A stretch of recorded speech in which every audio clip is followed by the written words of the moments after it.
और प्रभु की महिमा जब हम करते हैं वो हमारे जीवन में हमेशा आनंद और अनुभव लेकर आता है। इसके लिए मैं परमेश्वर को धन्यवाद देता हूँ। खुदावंदा हमारा महान है, अनुग्रहकारी है और यीशु के साथ इस समय एक और बार जुड़ने के लिए हमें मिलकर प्रभु की आराधना और महिमा करने के लिए परमेश्वर जो सहायता कर रहा है उसके लिए भी मेरे परमेश्वर को मैं धन्यवाद देता हूँ। आमीन। और आज की रात्रि थोड़ा सा मनन हम करेंगे वचन में से। लोग थोड़े कम लग रहे हैं मेरे को आज, लेकिन फिर भी हमें परिस्थितियाँ होती है हर किसी की।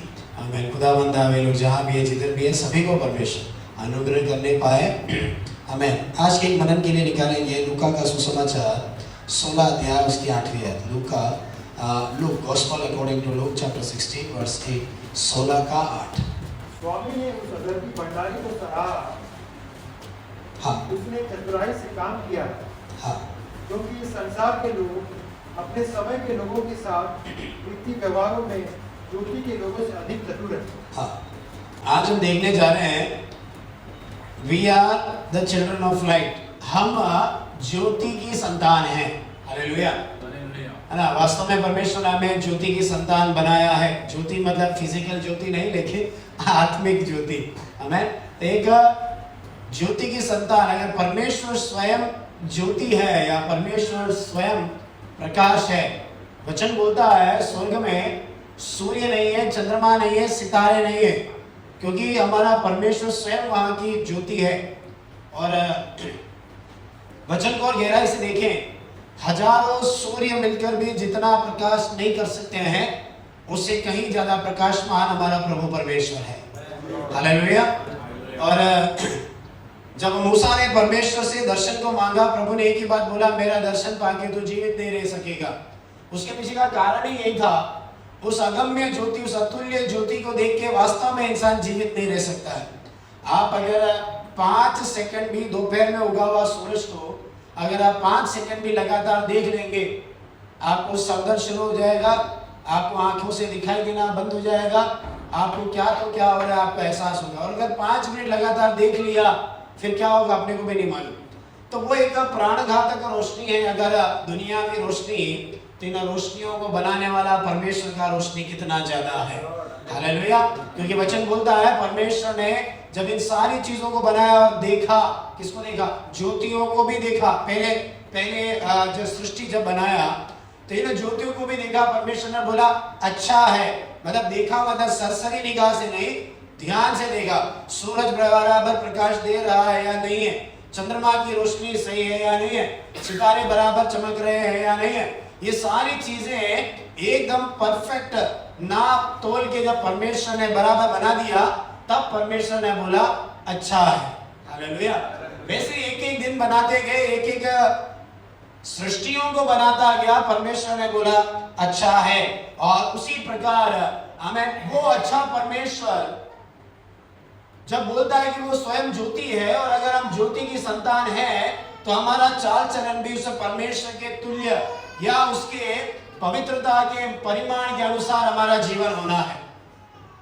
समझने के लिए जो वचन हमने पढ़ा, वचन बोलता है स्वामी ने उस अधर्मी भंडारी को सराहा कि उसने चतुराई से काम किया, क्योंकि संसार के लोग अपने समय के लोगों के साथ रीति व्यवहारों में ज्योति के लोगों से अधिक चतुर हैं। भंडारी अधर्मी है। अगर उस कहानी को पढ़े, लिखा है किसी धनवान का एक भंडारी था, और वो भंडारी, उसकी पहली आयत को मेरे लिए पढ़ ले। उसने हाँ, से भी कहा किसी धनवान का एक भंडारी था, और लोगों ने उसके सामने उस पर यह दोष लगाया कि वह तेरी सारी संपत्ति उड़ा देता है। हाँ, तो लोगों ने उसके मुंह पे बोला या स्वामी को बोला कि ये जो भंडारी है रखा हुआ है, ये भंडारी बड़ा चालाक है। ये भंडारी जितना भी धन संपत्ति या जो भी लाभ का पैसा आता है ये उड़ाता है उसमें से, और इसको रखना सही नहीं है। ये जो मुनीम है या ये जो बनिया है जिसको लगाया है वो सही नहीं है। और जब सही नहीं है बोला, इस भंडारी के मन के अंदर एक डर आया, डर ही आया। वो बोलता है जिंदगी भर, अगर अपनी भाषा में बोले, पैदा हुआ तब से एसी में जिंदगी जिया है, घर के अंदर घर के बाहर इतना बढ़िया जिंदगी जिया है, हर किसी चीज की कमी नहीं है। कल को पकड़ा गया तो मालिक धक्के देके बाहर निकाल देगा। और उस जमाने में जिसको नौकरी से निकाल दिया उसको कोई दूसरा नौकरी पे रखता नहीं है।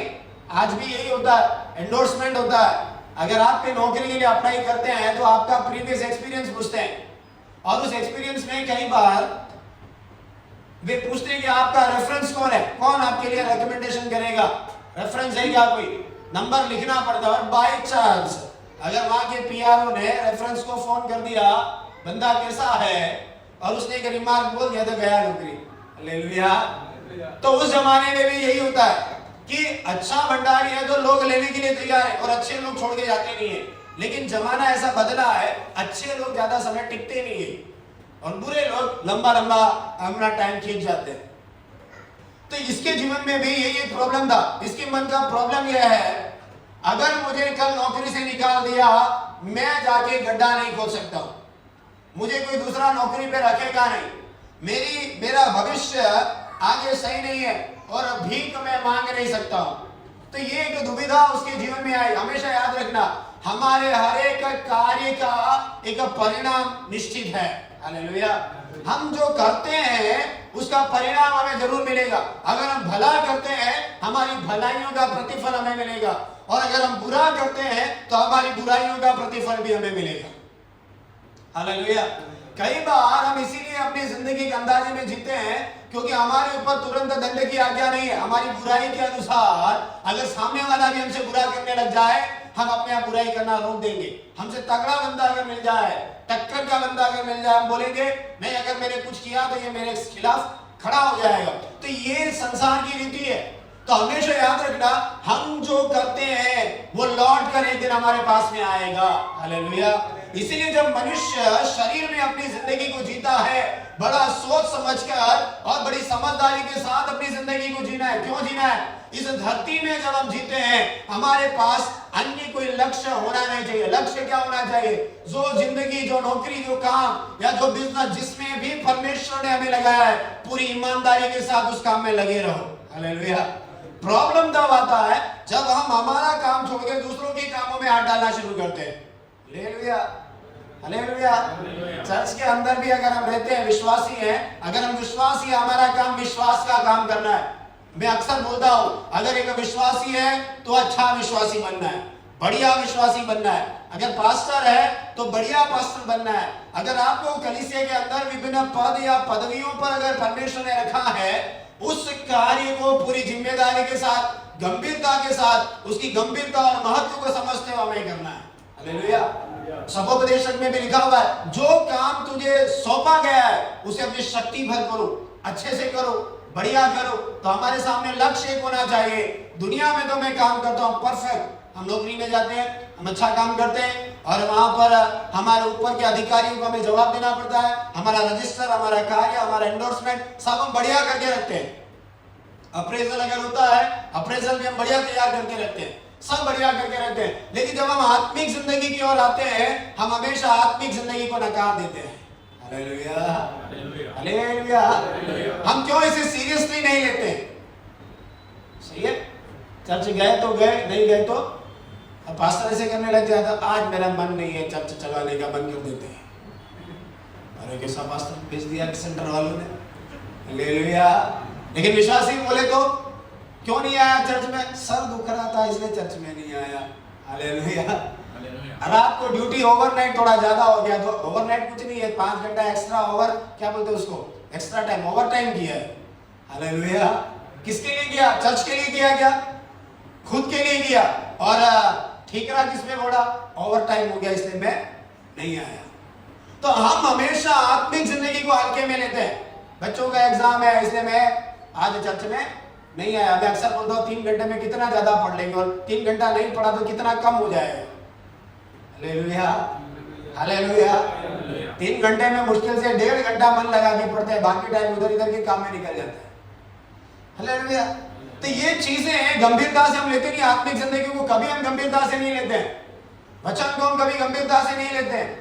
कलीसिया के अंदर चलने वाली आत्मिक गतिविधियों को कई बार हम गंभीरता से नहीं लेते। कारण क्या है? हमें लगता है ये चलेगा, लेकिन दूसरा ज्यादा हमें महत्वपूर्ण लगता है। कुछ लोग ऐसा नौकरी में बैठे होंगे लेकिन मन चर्च में होगा, कुछ लोग ऐसा चर्च में बैठे होंगे मन नौकरी में होगा, दोनों का काम बेकार हो गया। जिधर जहां परमेश्वर ने रखा है 100% उसके अंदर हमें होना है। हालेलुया। कौन हालेलुया बोलेगा? कंजूसी मत करना, बोलते जाना, प्रभु को महिमा मिलेगा। हालेलुया। हमें जिधर जहां रखा है 100% उसके अंदर रहना है। अगर आज हम मीटिंग में आए 100% हमारा आज का 3 घंटा वसूल करके जाना है। हालेलुया। क्यों वसूल करके जाना है? हम कहीं और भी बैठ सकते थे, लेकिन प्रभु के भवन में परमेश्वर लेकर आया। एक एक मिनट जो परमेश्वर ने दिया, एक एक गीत जो हमने गाया, एक एक गवाही जो हमने सुना, एक एक स्तुति और महिमा जो हमने किया, जो वचन हम पढ़ रहे, सुन रहे, सीख रहे, ये सारा हमारे लिए वसूल करके हमें जाना है। तब हमारे 3 घंटा स्पेशल और इफेक्टिव 3 घंटा हमारे जीवन में बन जाएगा। Hallelujah, hallelujah. किसी होटल में जाते हैं, खाना खाते हैं, बिल पे करते हैं, बाद में बोलते हैं खाने में मजा नहीं आया। हालेलुया। हम बोलते हैं जो पैसा खर्चा किया वो हमारा बराबर वसूल नहीं हुआ। हमें आत्मिक जिंदगी में भी यही हमारा होना चाहिए। हालेलुया। अगर मैं गया हूं, मुझे बराबर वसूल करके आना है। क्या वसूल करना है? आत्मिक अनुग्रह वसूल करके ही मैं वापस अपने घर में जाऊंगा। हालेलुया। हमें तो ये हम जो करते हैं ये लौट कर हमारे पास नहीं आता है। हमारा हर एक समय हमें जो हमने व्यर्थ में गवाया, एक दिन बैठकर हम याद करेंगे मैंने कितना सारा समय बेकार कर दिया। हालेलुया। लेकिन याद रखना, बीता हुआ समय और बीता हुआ उम्र कभी लौट कर वापस नहीं आता है। हमारे मुंह से निकले हुए शब्द और हमारे कार्य कभी लौट कर नहीं आते हैं। हमें लौट कर क्या आता है? उसके द्वारा हुआ प्रतिफल हमारे पास लौट कर आता है। हालेलुया। हमें तो ये भंडारी बोलता है ना मैं भीख मांग सकता, ना मैं मिट्टी खोद सकता, मेरे को कल वो काम से बाहर निकाल देंगे, दुनिया के सामने मेरा इज्जत खराब हो जाएगा। होगा, इज्जत खराब होने वाला काम क्या है तो होगा। हालेलुया। और बोलेंगे लोग मेरी निंदा कर रहे, क्यों निंदा करेंगे? किसी को मजा आ रहा है क्या? नहीं। काम किया है तो अच्छा काम किया तो अच्छी बात बोलेंगे, बुरा किया तो बुरा बोलेंगे। कितने लोग काम बंद करेंगे? Hallelujah, hallelujah, hallelujah, hallelujah. तो ये भंडारी बोलता नहीं हो रहा है, मेरे से नहीं होगा। उसने एक उपाय निकाला। उपाय ये निकला, उसने एक अपने देनदारों में से एक को बुला के पूछा कितना बनता है तेरे खाते में? वो बोलता है 100 मन तेल या 100 टन तेल या 1000 किलो तेल। वो बोलता है काट के तू अपने हाथ से 50 लिख दे इसके अंदर। वो तो बंदा खुश हो गया, तारीफ करेगा, अरे महाराज आप कितने बढ़िया है, मेरा 100 बनता था आपने 50, बाकी पैसा कहाँ गया? उड़ा दिया उसने। दूसरे को बोला 100 मन गेहूं बनता है या अनाज बनता है, उसने बोला काट के 80 लिख दे, 20 तेरा माफ। लोन माफ होता है आज के जमाने में। एक लोग 1 लाख 2 लाख वाले फंस जाते हैं, करोड़ों वाले छूट जाते हैं। हालेलुया। ये एक अजीब पॉलिसी है। होना ये चाहिए 1-2 लाख वालों को माफ करना और 1000 वालों को पकड़ना है, करोड़ों वालों को। हालेलुया। लेकिन जो भी है वो बिजनेस वाले हैं, उनका पॉलिसी अलग चलता है। लेकिन इसने यही काम किया, 100 का एक का काट के 50 किया, दूसरे का उसने 80 लिखा। ऐसे करके ये 2 उदाहरण दिए। ऐसे करके कितने सारे लोगों का ऋण उसने माफ किया। माफ करने के पीछे का कारण यह है कल को मैं यहाँ से बाहर निकलूंगा, ये लोग मेरे फेवर में खड़े रहेंगे। हालेलुया। और ये याद रखना, इसने अपने स्वामी का फेवर पाने से कहीं ज्यादा इसने कोशिश ये किया है मेरे जो जिन लोगों का देनदारी है वे लोग मेरा फेवर करें। क्या फायदा उन लोगों का फेवर करने से? ज्यादा से ज्यादा देर जाने से बच जाएगा, ज्यादा से ज्यादा कुछ समय के लिए तेरी तारीफ करके कुछ समय के लिए बचा लेंगे, लेकिन बाद में क्या होगा? बाद में क्या होगा? हमेशा याद रखना, आज जो हमारा जय जयकार करते हैं, हो सकता है कल वही लोग हमारी निंदा भी करेंगे। हालेलुया। यीशु मसीह के लिए होसन्ना गाने वालों ने ही आगे जाके जब उसे पकड़ा गया या पकड़ के क्रूस पे चढ़ा रहे थे, एक इंसान नहीं था आगे उसको बचाने के लिए। यरूशलेम की कुछ स्त्रियां रोते हुए आमेन गलियों में किनारों में खड़े होकर रोते हुए आमेन वहां गुलगुता की पहाड़ी तक गई। लेकिन कितने शिष्य साथ में आए, कितने लोग उसके साथ में आए। कल्पना करो, इंसानी तौर पे सोचो, अगर पूरा यरूशलेम इसके लिए खड़ा हो गया होता। उन्हीं लोगों के मध्य में से अनेकों लोगों को चंगा किया, लंगड़ों को चलता किया, अंधे को देखता किया, मुर्दे जिलाए, अनेकों अनेकों अनेकों चिन्ह चमत्कार उसने किए। ये चिन्ह चमत्कार वाले ही आगे खड़ा हो जाता। इंसानी तौर पे बोल रहा हूँ, आत्मिक तौर पे तो यीशु मसीह को उस पे चढ़ना ही था, लेकिन एक इंसान दिखाई नहीं दिया। हमेशा याद रखना, ये दुनिया को अगर हम प्रसन्न करने जाएंगे, दुनिया वाले कुछ समय के लिए प्रसन्न होंगे, लेकिन बाद में यही लोग हमसे कन्नी काटने लग जाएंगे। और यही काम, यही बात इस आदमी को भी मालूम है, होना जरूर है, लेकिन अभी उसे अपना सर बचाना है। याद रखना, हमेशा मनुष्यों को प्रसन्न करने के लिए, इंसानों को खुश करने के लिए कभी कोई काम नहीं करना। वचन भी हमें यही सिखाता है, हम मनुष्यों को प्रसन्न करने वाले नहीं, लेकिन हम परमेश्वर को प्रसन्न करने वाले बनने हैं। हालेलुया। हमारा काम इंसान हो सकता है उसके बारे में बुरा बोल दे, लेकिन अगर स्वर्ग के परमेश्वर के सामने अगर वो सही है, उस कार्य को 100 बार करो, लेकिन करते जाओ, एक न एक दिन इंसान का मन भी तुम्हारे प्रति बदलेगा। हालेलुया। इसलिए जिंदगी में एक उसूल अगर नहीं बनाया तो एक उसूल बना लेना, मुझे किसी इंसान को प्रसन्न नहीं करना है, मुझे किसी व्यक्ति को प्रसन्न करना ही नहीं है। अगर सही है तो मैं सही के लिए खड़ा रहूंगा, अगर गलत है तो मैं गलत के खिलाफ खड़ा रहूंगा। Hallelujah, hallelujah.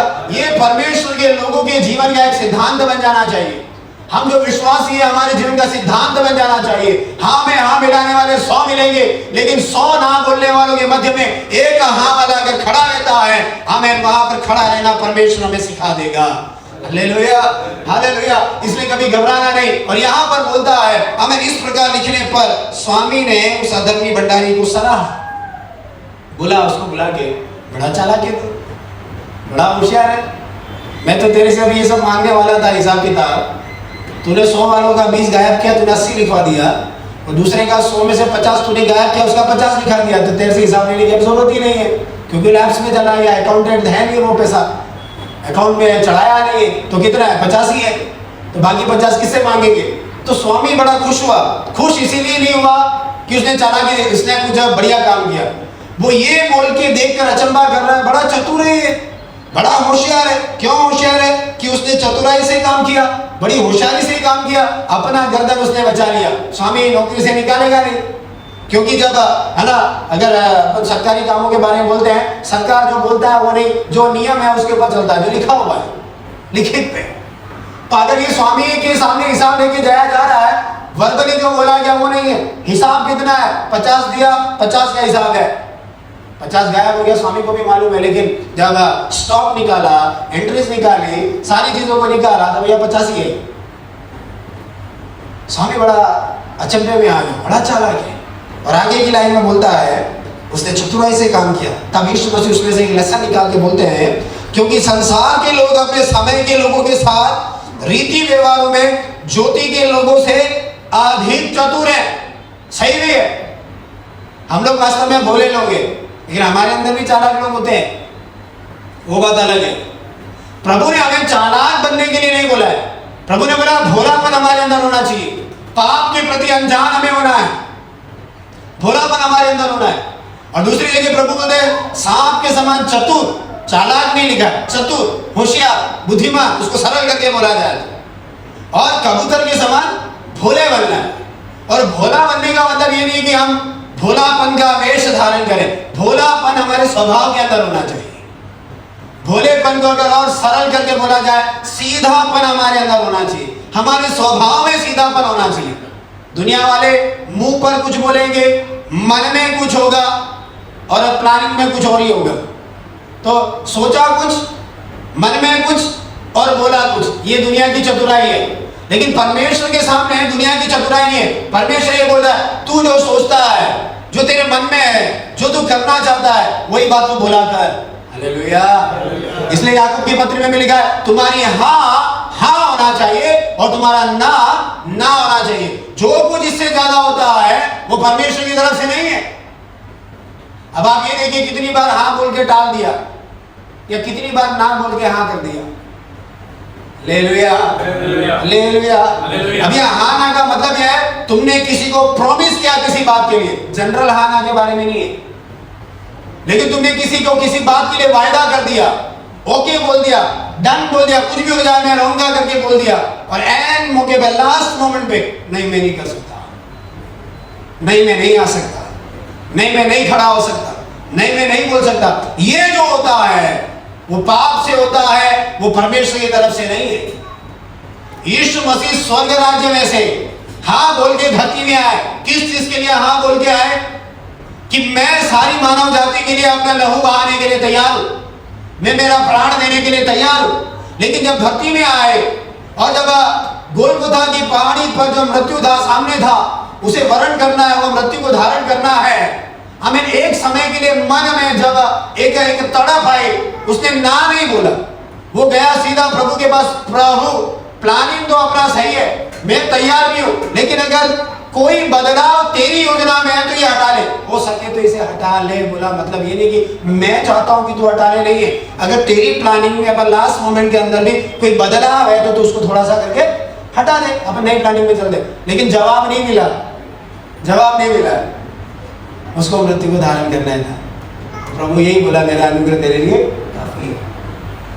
और प्रभु के उसी अनुग्रह में यीशु मसीह ने क्रूस पे चढ़ा के नहीं बोला प्रभु कहां फंसा दिया, मुझे निकालो यहां से, नहीं।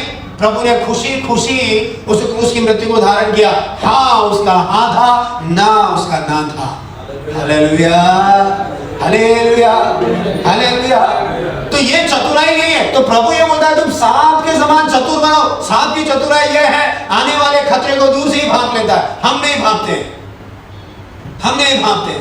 नीति वचन बोलता है भोला अपने मार्ग में बढ़ चला जाता है और जाके फंस जाता है, लेकिन बुद्धिमान अपने प्राण को बचा लेता है।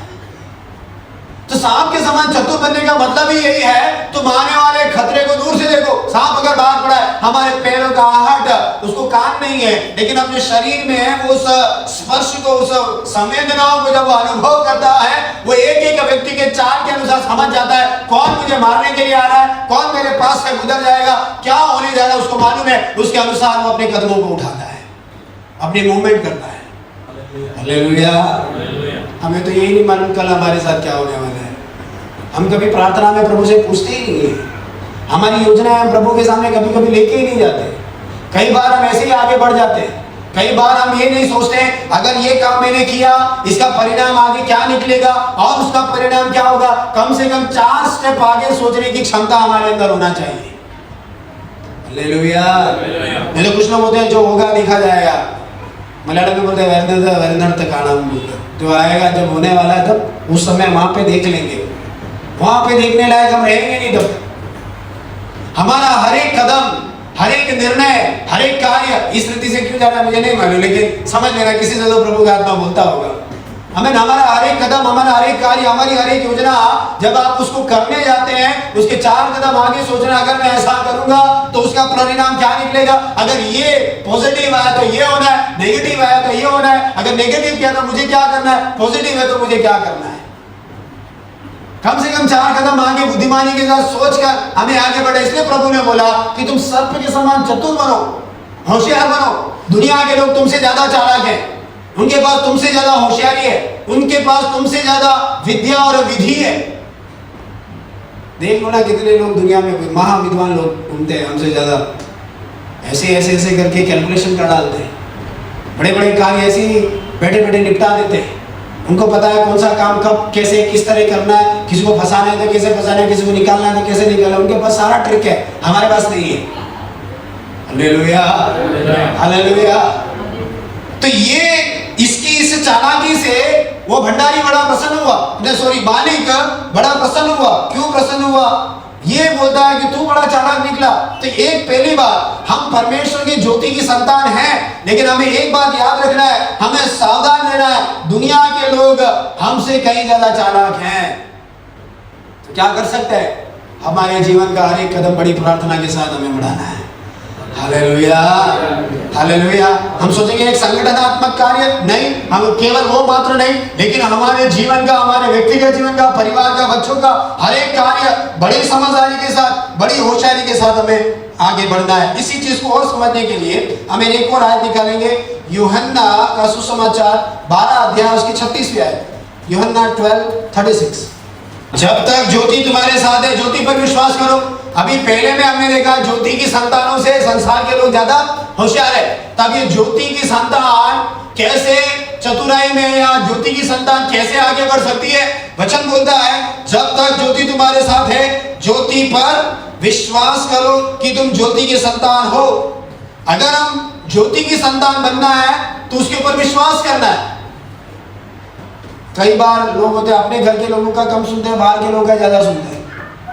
घर में वाइफ अच्छी सजेशन दे रही, रहने दे, मुझे थोड़ा और आइडिया चाहिए। तब कहीं जाके कोई बाहर को कोई व्यक्ति, साला होगा, जीजा होगा, या कोई भी रिश्तेदार, या बाहर का ससुर जी होंगे, जो भी है, या कोई मित्र होगा, उसकी सलाह पे ज्यादा भरोसा करते हैं। यहाँ पर यीशु मसीह बोल रहे हैं ज्योति कुछ देरी तुम्हारे साथ में। इसका मतलब यह है, प्रभु यीशु, उसको संक्षेप में मैं बोल रहा हूँ, प्रभु यीशु मसीह सदा काल तक शारीरिक रूप पे तुम्हारे बीच में नहीं रहेगा। प्रभु का कहना यही था, जब तक मैं तुम्हारे साथ में हूं मेरे पे तुम विश्वास करो, जो मैंने बोला है वैसा होगा, जो मैंने वायदा किया उसे मैं करूंगा।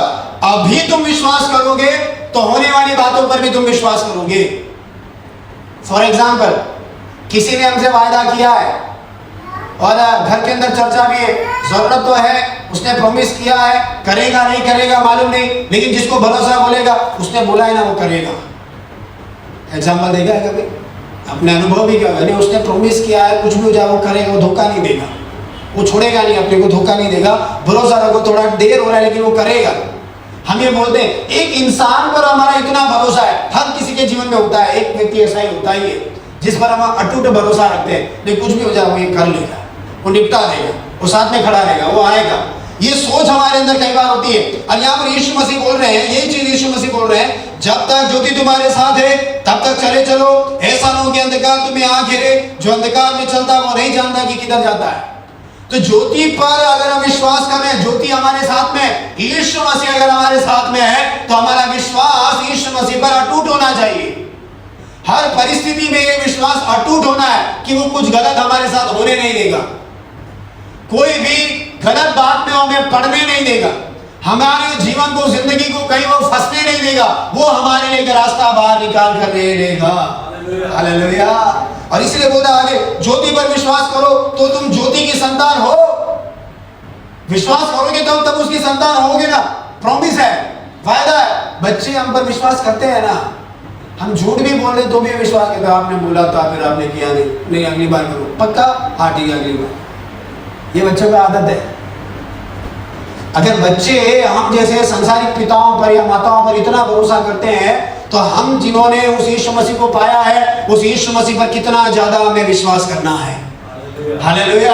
आपके जीवन की हर परिस्थिति में यीशु मसीह का वायदा आपके संग में है, उसकी प्रोमिसेस हमारे साथ में है। भले किसी भविष्यवक्ता ने आके सर पे हाथ रख के कुछ बोला ना, चलेगा। अगर आप वचन पढ़ने वाले व्यक्ति हैं, अगर आप प्रार्थना करने वाले व्यक्ति हैं, आपको अपने आप ये बात समझ में आ जाएगा, मेरा यीशु मसीह मेरे लिए सब काम सही करेगा। हालेलुया। चाहे कुछ भी हो जाए, मेरा भरोसा मैं नहीं छोड़ने वाला, वो करेगा, वो मुझे फंसने नहीं देगा। हालेलुया। मेरे जीवन में अनेक ऐसे उदाहरण है, जिस भी किसी एक विषय पे जब मुझे नहीं पता चलता, प्रभु क्या करूं कैसे करूं, कुछ तो कर दे, कुछ तो बता दे, कुछ तो तू बोल दे, कुछ तो रेस्पॉन्स आ जाए। हमें जिस विषय के लिए प्रार्थना करते, कई बार किसी से कुछ बोलना है, नहीं बोल पाते हैं, अचानक सामने से वही आदमी आके जो हमने मन में सोचा, पास्टर साहब अपन ऐसा करते हैं। ठीक है भाई, ये तो मैं भी मन में सोच रहा था, मैं बोलूंगा तो तुम्हें बुरा लग जाएगा। हालेलुया। हालेलुया। प्रभु करता है ऐसी चीजें। आप ट्राई करके देखो, आप प्रार्थना करके देखो, प्रभु के साथ चल के देखो, उस व्यक्ति को मालूम है परमेश्वर इसके अंदर से सीधा रास्ता मेरे लिए निकालेगा। जिस भी परिस्थिति से आज की रात्रि, खुदा का मुझे प्रेरणा देके बोला, जिस भी परिस्थिति से आज की रात्रि यहाँ पे बैठा होकर कोई गुजर रहा है, मुझे नहीं मालूम क्या है, जो भी है, लेकिन अगर आप विश्वास के साथ प्रभु के पास में आते हैं, आज की रात्रि वचन के आधार पर मैं बोलता हूँ, प्रभु आपके लिए उस अवस्था के अंदर सीधा रास्ता निकालेगा। हालेलुया। वो आपको छोड़ेगा नहीं। आपकी कठिनाई कितनी भी बड़ी क्यों ना हो, आप उसको सरल करने की कोशिश कर रहे होंगे, आप अपने मन को समझाने की कोशिश कर रहे होंगे, लेकिन आज की रात्रि मन धोखा दे देगा, लेकिन प्रभु हमें कभी धोखा नहीं देगा। हालेलुया। वो हमें छोड़ेगा नहीं, वो हमें पार लेके जाएगा। इसीलिए हम अगर ज्योति की संतान है, बनना है, तो उसे ज्योति के ऊपर हमें विश्वास भी करना है। हालेलुया। प्रभु तो साथ में बोलकर हमारा तरीका नहीं चलाना है। हालेलुया। हालेलुया। प्रॉब्लम यही है, हम विश्वासी कहलाते हैं लेकिन विश्वास के आसपास भी नहीं जाते। हम हमेशा हमारी बुद्धि दौड़ाते हैं, हम हमेशा हमारी सोच को दौड़ाते हैं, हम कभी भी उसको प्रभु की सोच के साथ मैच करने की कोशिश नहीं करते। अब आप बोलेंगे ये कैसे होता है? जो प्रार्थना करेगा उससे ही हो जाएगा। हालेलुया। वो प्रभु की योजना को ढूंढेगा, ढूंढने के बाद वो अपनी योजना की ओर देखेगा, उन दोनों को मैच करने की कोशिश करेगा, मैच हो रहा है वो आगे बढ़ता जाएगा। और आपको मैं बता दूं, आपके जीवन में अगर किसी काम के अंदर परमेश्वर की योजना है, प्रभु अपने आप आपके लिए दरवाजे खोलता जाएगा। हालेलुया। एयरपोर्ट में जाते हैं ना, एंट्री और डिपार्चर दोनों में ऑटोमेटिक दरवाजा लगा था, बंदा खड़ा रहना, दरवाजा अपने आप खुल जाता है। बचपन में बड़ा अजीब लगता था, अरे कैसे खुल गया? जादू है? जादू नहीं है, उसमें एक सिस्टम है। और परमेश्वर का सिस्टम भी ऐसा ही है। हम अगर परमेश्वर के सिस्टम से जुड़े हैं, सीधा जाके खड़े होने की जरूरत है, प्रभु रास्ता हमारे लिए खुलता जाएगा। हालेलुया। कितना भी बंद दरवाजा हो, ऑटोमेटिक खुलेगा और आप बोलेंगे आखिरी में, यह हमारे परमेश्वर की तरफ से हुआ, यह हमारी नजर में आश्चर्य ठहरा है। Hallelujah, hallelujah. हमें इसीलिए ज्योति की संतान अगर बनना है, पहला, दुनिया वाले चालाक हैं, इसलिए हमें ज्योति की संतान बनना है। ज्योति की संतान अगर बनना है तो ज्योति के ऊपर हमें विश्वास करना है। तीसरा, मैं जल्दी आगे बढ़ूंगा। तीसरा, इफिसियों की पत्री 5 अध्याय उसकी 8वीं आयत। अतः ज्योति की संतान के समान चलो। पहले हमने देखा संसार वाले हमसे ज्यादा चतुर हैं, हम भोले हैं, ठीक है, तो हमें ज्योति में आना है। दूसरी आयत में हमने देखा, इसलिए हमें किस पे विश्वास करना है? यीशु मसीह रूपी ज्योति पर विश्वास करना है, ताकि हम ज्योति की संतान हो जाए। और अब ज्योति की संतान अगर हम होना चाहते हैं तो ज्योति की संतानों की नाई हमें चलना है, उनके समान हमें चलना है। सही है मेरे साथ में? बोर तो नहीं हो रहे? 5वें अध्याय की पहली आयत में क्या लिखा है? लिखा है, इसलिए प्रिय बालकों की नाई परमेश्वर के सदृश बनो। परमेश्वर के सदृश कैसे बनेंगे? आगे लिखा हुआ है 3री आयत में, और जैसा पवित्र लोगों के योग्य है। पवित्र लोगों के योग्य बातें क्या है? नीचे जो लिस्ट दिया हुआ है वो पवित्र लोगों के हमें योग्य बात क्या है? तुम्हें व्यभिचार की बात ना हो, किसी प्रकार का अशुद्ध काम या लोभ की चर्चा तक ना हो, लिखा हुआ है। हालेलुया। क्या नहीं करना है? इन बातों की चर्चा भी, व्यभिचार की बातों की चर्चा नहीं करना है। आगे कौन सी चर्चा नहीं करनी है? अशुद्ध कामों की चर्चा नहीं करना है। तीसरा है ना, या लोभ की चर्चा, लोभ की बातें, इसके बारे में भी चर्चा नहीं करना है। इसका मतलब है हम मुंह से जो बोलते हैं बड़ा कीमती है। हाल ही में हमारे चर्च में मैंने गवाही के बारे में बोला, गवाही बोलो, है ना, 100 लोगों के बीच में खड़े हुए, मतलब दुनिया भर की कहानी मत बोलो, तुम्हारी कहानी में किसी को इंटरेस्ट ही नहीं है। हालेलुया। जहाँ से ज्यादा लोग बोलेंगे अरे अरे बुरा हुआ, अरे अच्छा हुआ, किसी को उन कहानियों में इंटरेस्ट नहीं है। जब हम 100 लोगों के बीच में खड़े होते हैं, 200 लोगों के बीच में खड़े होते हैं, आपकी एक एक बात की कीमत है, उसकी अहमियत है, आपकी अपनी एक वैल्यू है, आपका अपना एक डिग्निटी है, आपका अपना एक रेपुटेशन है। उसको संभालने की जिम्मेदारी किसकी है? खुद की है। हालेलुया। समझ रहे मेरी बातें?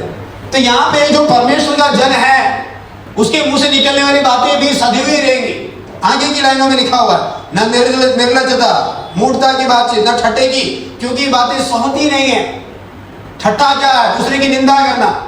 ठट्टा क्यों नहीं करना है? जब आप दूसरे का मजाक उड़ाते हैं, आप सामने वाले की आत्मा को दुखी कर रहे हैं। सही है? और किसी की आत्मा को दुखी करना उसकी हत्या करने के बराबर है। दिल तोड़ के गया है, टूट के गया है, फिर भी 100 लोगों के सामने मेरी बेइज्जती हो गई। हालेलुया। जाने अनजाने हम कितना कुछ कर जाते हैं, कितना कुछ हम बोल जाते हैं, कितना कुछ हम सुन जाते हैं, कितना कुछ हम सुना जाते हैं। फिर क्योंकि तुम जानते हो कि किसी व्यभिचारी या अशुद्ध जन या लोभी मनुष्य की जो मूर्त पूजने वाले के बराबर है। लोभी, लालची व्यक्ति किसके बराबर है? हम करते नहीं है लेकिन लालच है, इक्वल टू विग्रह आराधना। और मसीह के लिए विग्रह आराधना वर्जित है। सही है? लेकिन अगर लोभ हमारे अंदर है तो हमने क्या कर दिया? हम उस लोभ को प्राप्त करने के लिए जा रहे हैं और हमने उसको अपने जीवन के अंदर स्थापित कर दिया। कुछ भी हो जाए मुझे ये चाहिए, विग्रह आराधना के बराबर है। आगे, मसीह और परमेश्वर के राज्य की मीरास इन लोगों को नहीं है जैसे काम को करता है। और ऐसा बोल बोल कर 8वीं आयत में जब आते हैं तो बोलता है, क्योंकि तुम तो पहले अंधकार थे परंतु प्रभु में ज्योति हो, सो ज्योति की संतान की नहीं चलो। मतलब यह है, तुमने अगर यीशु मसीह पर विश्वास किया है तो यीशु मसीह के बराबर चलो, उसके अनुरूप जीवन को जियो। नेता के साथ चलने वाला साधारण सा आदमी भी चौड़ा होगी। तो देखा है आपने, नेता को जितना पावर नहीं है उतना उसका जूता उठाने वाले को पावर है। हालेलुया। क्यों है? उसको पता है वो किसके साथ में, उसको कोई हाथ भी नहीं लगा सकता, उसको कोई बुरा भी नहीं बोल सकता, कुछ कर भी दिया उसके लिए नेता आके खड़ा हो जाएगा। हालेलुया। अगर हम मसीह के साथ चल रहे हैं तो हमारा चाल चलन भी मसीह के जैसा होना है। इसलिए नए नियम में जब शिष्यों को प्रचार करते हुए देखा, बोलते हुए देखा, लोगों के मध्य में चलते हुए देखा, अंताकिया के लोगों ने बोला अरे ये तो मसीह ही है, क्योंकि इनका चाल चलन सब मसीह के जैसा है, दिखते भी मसीह के जैसे हैं। इनमें से कौन मसीह है कौन नहीं है किसी को नहीं पता चलता। इसलिए तो यहूदा को यीशु मसीह को चूम कर बताना पड़ा कि ये यीशु मसीह, सारे एक जैसे दिखते थे। Hallelujah, hallelujah. तो अगर यीशु मसीह के साथ चल रहे हैं, हम ज्योति के समान, सो ज्योति की न्याय चलो, क्योंकि अब प्रभु में हम ज्योति बन गए। अंधकार हमारे अंदर से जाता रहा तो अभी हमारे अंदर क्या है? परमेश्वर का प्रकाश है, ज्योति आया। तो हमारे अंदर से क्या परिलक्षित होगा? हमारे अंदर से क्या निकलेगा? ज्योति निकलेगा। किसकी ज्योति निकलेगा? हमारे अंदर तो ज्योति है नहीं। हमारे अंदर ज्योति डाला किसने? प्रभु यीशु मसीह की ज्योति। जिस प्रकार चंद्रमा सूर्य से चमकता है, सितारे उससे चमकते हैं, वैसे ही हमारे जीवन की चमक प्रभु यीशु मसीह में से आती है। तो उस चमक के अनुसार जब हम चलते हैं तो हम क्या बन जाते हैं? ज्योति की संतान बन जाते हैं। उसके समान हमें चलना है। हालेलुया। इसलिए 50 लोगों के बीच में जब अन्य जातियों के बीच में खड़े हो, अन्य जातियों के बीच में अन्य जाति जैसा, विश्वासी के बीच में विश्वासी जैसा नहीं बनना, अन्य जाति के बीच में भी विश्वासी जैसा खड़ा रहना। हालेलुया। कोई तुम्हारी माने ना माने, तुम्हें अपना स्टैंड में खड़ा रहना है। तुम्हें बोलना है हम विश्वासी हैं, हम ऐसे ही हैं, हम इससे ज्यादा आगे नहीं जा सकते। हालेलुया। ये हमारा रेपुटेशन है। क्या रेपुटेशन है? प्रभु यीशु मसीह नाम ज्योति है, और उस ज्योति के समान हमें जीवन को जीना है। तो कितना कायदे और कानून से जीना है, कितना भय और भक्ति से जीना है। ऑफिस में जाते हमें रूल मालूम है, सुबह 9 बजे से पहले जाना है, पंच करना है, 9 बजे के बाद में पंच होगा, उसके अनुसार आपका हाजिरी एंट्री होता है। कुछ कटना है लास्ट में सैलरी के टाइम पता चल जाएगा, या पेंशन के टाइम, जब भी पता तो चल ही जाएगा। Hallelujah, hallelujah. हमें वहाँ का रूल मालूम है, 9 बजे जाना है, 5 बजे आना है, और ऊपर से बॉस ने बोल दिया आज तेरे को एक्स्ट्रा काम करना है, करेंगे। मेरे घर में वेट कर रहे, नहीं तो ये काम खत्म करके जाना है। हालेलुया। सारे रूल और रेगुलेशन अपन फॉलो करते हैं, लेकिन प्रभु में हमें फॉलो करने में तकलीफ आती है। प्रभु के नियमों के अनुसार चलने में हमें तकलीफ रहता है। हमको मालूम है प्रार्थना करना है, लेकिन हम नहीं करते। हमें मालूम है वचन पढ़ना, हम नहीं पढ़ते। हमें मालूम है संगति करना, हम नहीं करते। हमें मालूम है सही काम करना, हम नहीं करते। क्यों नहीं करते? उधर सैलरी मिलता है, इधर सैलरी नहीं मिलता। हालेलुया। सही है गलत है? वहां पर आप चाहो ना चाहो आपके ऊपर एक दबाव है। यहाँ पर दबाव देने वाला कौन है? पास्टर ने कुछ बोल दिया, मेरे को पास्टर ने बोल दिया, बुरा लग गया। लेकिन बॉस के ऑफिस में आपको डांट सुनाई देता है, 4 दीवारी के अंदर, तब बुरा नहीं लगता है। कोई तो हाँ ना बोल दे। हालेलुया। कुछ लोग मुस्कुरा रहे हैं, मैं मेरे से सहमत हो गया, मुझे ऐसा लग रहा है। हालेलुया। सही है, मैं भी जॉब में रहा हूँ, मैं भी ऑफिस चलाया, मैं भी एडमिनिस्ट्रेटर था। कितने लोगों को मैंने फायर किया मुझे मालूम है। हालेलुया। कितने लोग रो के निकल के जाते, बाद में मुझे तकलीफ है, प्रभु इतना भी क्यों डांटा मैंने। Hallelujah, hallelujah. लेकिन जब आप संसार के अनुसार चलते हैं तो संसार की रीति को आप पूरा फॉलो करते हैं, सिस्टम का फॉलो करते हैं। जिस जिम्मेदारी में आपको रखा है आपको उसका प्रॉफिट देना पड़ता है, क्योंकि कल को आपको हिसाब देना है। अगर ऐसा है तो स्वर्ग के परमेश्वर के सामने भी हिसाब देना है। हालेलुया। मैं अगर मेरे विश्वासियों को डांट कर या समझाकर या सही रीति से उन्हें उचित दिशा निर्देशन अगर मैं नहीं दूंगा, मुझे उसका हिसाब किताब देना पड़ेगा।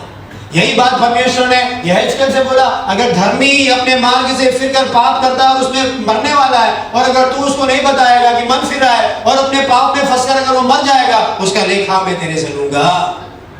हालेलुया। क्योंकि तू समझाया नहीं, वैसे पापी को समझाने को बोला, तूने नहीं समझा, उसका भी हिसाब मैं तेरे से लूंगा। कुल मिलाकर यह है, कांटा पत्ते पे गिरे और पत्ता कांटे पे गिरे, जो भी है फटना किसको है? पत्ते को ही है। हालेलुया। और सवरण करके बोले, खरबूजा छुरी पे गिरे या छुरी खरबूजे पे गिरे, कटना किसको है? खरबूजे को ही है। तो हिसाब किताब किसको देना है? तुम तो अपना हिसाब किताब दोगे, और वहां पे स्वर्ग में बोलेगा पास्टर ने हमको बताया नहीं इसलिए हमारे साथ ऐसा हो गया। पादरी को प्रभु पूछेगा तूने क्यों नहीं बताया, और पादरी बोलेगा उसको बुरा लग जाता तो, अरे तेरे बुरा लगने के चक्कर में वो नरक में जा रहा है। हालेलुया। जिम्मेदारी किसकी ज्यादा है? हालेलुया। और हमको शत्रु बन लगता है, ये पादरी से ही है। Hallelujah, hallelujah, hallelujah. अब देखिए मैं चर्च में भी ऐसे ही प्रचार करता हूँ, हालेलुया। तो यही चीज है कि हमें किसकी समझ चलना है, ज्योति की नहीं चलना है, कॉम्प्रोमाइज नहीं है। मसीह जिंदगी कॉम्प्रोमाइज वाला है ही नहीं, इसलिए मैंने पहले ही बोल दिया, हम मनुष्यों को प्रसन्न करने वाले नहीं, हम परमेश्वर को प्रसन्न करने वाले बनना है। हालेलुया। क्योंकि अगर वो स्वामी अपने भंडारी से लेखा ले रहा है तो स्वर्ग का स्वामी यहाँ पे बैठे हुए एक एक से लेखा लेगा। हालेलुया। और उनसे कई जगह लेखा वो परमेश्वर मेरे से लेगा, तुझे मालूम था लेकिन तूने क्यों नहीं बताया। हालेलुया। तो हर किसी को लेखा देना है, तो इसीलिए क्या करना, बड़ी सूक्ष्मता से, बड़ी समझदारी से इस संसार में हमारी जो जिंदगी है उसे बढ़िया तरीके से हमें जीना है। हालेलुया। हमारा ध्यान वहां ना भटके, हमारी सोच ना भटके, हमें प्रभु में एक जैसा, प्रभु के भय में जाना। आखिरी आयत पढ़ के मैं समाप्त करूंगा, पहला थिस्सलुनीकियों 5 अध्याय उसकी 5वीं आयत। हम जागते और सावधान रहे। क्यों? क्योंकि हम अंधकार में नहीं है और हम सब ज्योति की संतान है और दिन की संतान है, हम ना रात के ना अंधकार के। तो यीशु मसीह चोर के समान आने वाला, ऊपर लिखा हुआ है, और बड़ा जो विपत्ति और विनाश आने वाला है वो भी आने वाला है। जब सबको लगेगा सब अच्छा है तभी विपत्ति आएगा। जिंदगी में यही होता है ना, हमारी लाइफ में भी, जब हमें लगता है अब सब सही हो गया, अब थोड़ा आराम करें, तब अचानक कुछ हो जाता है। और जब हमें लगता है अरे सब खराबी चल रहा है, खराबी चल रहा है, तब कुछ अच्छी बात हो जाती है। ये परमेश्वर का सिस्टम है। अब ये सिस्टम क्यों है? प्रभु हमें ऐसे ही तैयार कर रहा है कि भैया जब सब कुशल कुशल लगेगा उस समय प्रभु यीशु मसीह कहाँ से किधर से कैसे आ जाएगा, अंधकार के दिन आ पड़ेंगे, हमें पता भी नहीं चलेगा। इसीलिए प्रार्थना करते हुए, वचन ध्यान करते हुए, संगति करते हुए, मसीह जीवन का बेसिक सुपरनेचुरल और कुछ है ही नहीं, सबसे सुपरनेचुरल चीज यही है, बेसिक यही है, वचन का ध्यान, प्रार्थना, संगति, उपवास, रोटी तोड़ना, प्रभु मौज में शामिल होना, कलीसिया की गतिविधियों में शामिल होकर परमेश्वर के मार्ग में चलना, यही विश्वासी के लिए आधारभूत बात है। हालेलुया। बाकी चंगाई की दुकान बोझे की खुली है, जा सकते हैं, भविष्यवाणी वाला मिलेगा वहां पे भी जा सकते हैं, और बड़े बड़े आश्चर्य कर्म वाला बोर्ड लगेगा, जा सकते हैं, लेकिन उन सब चीजों से कुछ नहीं होगा। वो सब बाम है, ऊपर ऊपर का दर्द तो अंदर है। अंदर का दर्द कैसे जाएगा? इन्हीं चीजों से जाएगा। हमें जब दर्द होता है सर में बाम लगाते हैं, सबको पता है सर में बाम लगाने से क्या होता है, दर्द तो अंदर है। हमारे चमड़ी जो ऊपर का स्किन है उसको वो नम कर देता है, हमें दर्द का एहसास नहीं होता। लेकिन हीलिंग कहाँ होना है? अंदर होना है, और ये अंदर की हीलिंग केवल प्रभु परमेश्वर ही दे सकता है। हालेलुया। और इसीलिए हमें आखिरी में उस टाइटल को बोले मैं खत्म करूंगा, हम सभी परमेश्वर की संतान है। और वचन क्या बोलता है? तुम सब ज्योति की संतान। पहले वाला चालाक था, पहले वाला बड़ा चतुर था हमें, और इसीलिए वो बच निकला। तो प्रभु बोलता है दुनिया वाले चालाक है, अब तुम्हें क्या करना है? तुम्हें ज्योति की संतान बनना है तो तुम्हें ज्योति पर विश्वास करना है। अब तुमने ज्योति पर विश्वास किया तो यीशु मसीह के समान वाली जिंदगी तुम्हें जीना है, और जब तुम यीशु मसीह के समान वाली जिंदगी जी लेते हो तब स्वर्ग का परमेश्वर बोलता है तुम सब ज्योति की संतान हो। हालेलुया। आज की रात्रि उस ज्योति में हम चलने पाए। आज तक अगर हमें ध्यान नहीं रहा, बड़ी बारीकी से अपनी जिंदगी को जिए, बड़ी करीबी से अपनी लाइफ को जिए, परमेश्वर के भय में, भक्ति में अपनी जिंदगी को जिए, और उधर इधर की बातों में अपने मन को लगाए बिना एकदम स्ट्रेट फॉरवर्ड, प्रभु मैं तेरा दास, या मैं तेरा दासी, मैं तेरा बंदा, मैं तेरा भक्त, मैं तेरा विश्वासी, प्रभु मुझे अपने मार्ग में तो स्थिर कर दे, तेरी ओर देख के मैं चलूं, मैं भटकने वाला ना बन जाऊं, मैं तुझे प्रसन्न करने वाला बन जाऊं। Hallelujah, hallelujah. और इसी प्रकार ज्योति में चलने के लिए परमेश्वर हम सबकी सहायता करने पाए, संसार हमें आकर्षित ना करे, संसार हमें डुबाने ना पाए, लेकिन प्रभु पे भरोसा रखते हुए आगे बढ़ने के लिए प्रभु हम सबकी सहायता करे, क्योंकि हम सब ज्योति की संतान है। प्रभु सबको आशीष दे।